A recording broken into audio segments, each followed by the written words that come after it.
simple setup. This is an Anleolife bed. This is a raised garden bed, galvanized steel. You're going to use your wing nut and your bolts to fasten the corners on. First, put the bolts on the outside, the wing nut on the inside so you don't stab yourself gardening. When you put these on, you don't want to make them super tight. Just tighten them just hand tight. Don't use the screwdriver yet.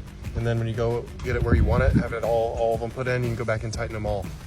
I really like these beds because they come in sections, so you can make them as long or as short as you want, and you can do different shapes and sizes. I like the square ones. I got oval ones as well.